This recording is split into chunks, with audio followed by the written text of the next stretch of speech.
বিগত কিছুদিন হইলো আমার সকল মাছ নিয়ে গেছে এবং রাস্তা ভেঙে কেটে দিচ্ছে এবং আমার পুকুর পার হেরা পেরা দিয়া আমাকে আটকায় রাখে। রাত্রেবেলা তারা মাছ তুলে নিয়ে যায়। সম্পত্তি পুকুরগুলো আপনারা দেখতেছেন, এইগুলা মালিক হচ্ছে মনোর হোসেন তালুকদার শ্যামল। উনি আমেরিকা থাকে। উনি পুকুর চলাকালীন অবস্থায় জীবন তালুকদার, জায়েদ তালুকদার, শাহজাহান, তার সাথে আছে এলো রতন। উনি তাকে অবস্থা ওনাকে বিরক্ত করে মারার জন্য অনেকবার হুমকি দিছিল এবং রাস্তা আটকেছিল মারার জন্য। উনি মামলা করছিল। ওনাদের যন্ত্রণা অতিষ্ঠ হয়ে উনি একসময় আমেরিকায় চলে যায়। আমি ওনার ভাগনা আইসায় যখন পুকুরগুলো আমার হাতে নিই, তখন তারা আমার কাছে বিশাল একটা অ্যামাউন্টের টাকা দাবি করে এবং ওই টাকা না দিলে তারা মাছ নিয়ে যাবে এবং আমাকে হত্যার হুমকি দেয়।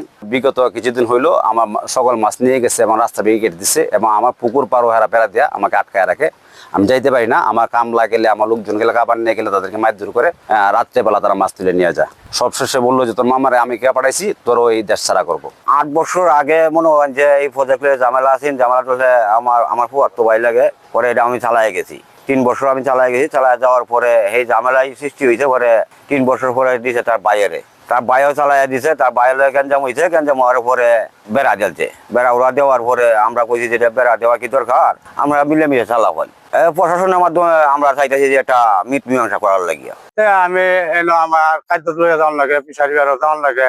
আমি গেলে রাত ভাই কয় আইতাতে না ইন্ডিয়া। আমি কই আইতাতাম না করে, কয় না আইতাতে না, আমি না আছি তোরে ইন্ডিয়া গেট দিতাম না। 1-1.5 বছর পরা এই গেট মারে, এই কুলে মানে এই ব্যবসায়। হ্যাঁ, আমার বাগনা রুকান যা সীমা বাজার গেটে মাছ ধরে। আচ্ছা যাক, হ্যাঁ এই সারে বাদে কিছুদিন পরে আবার এটা পথ ধরিয়া না।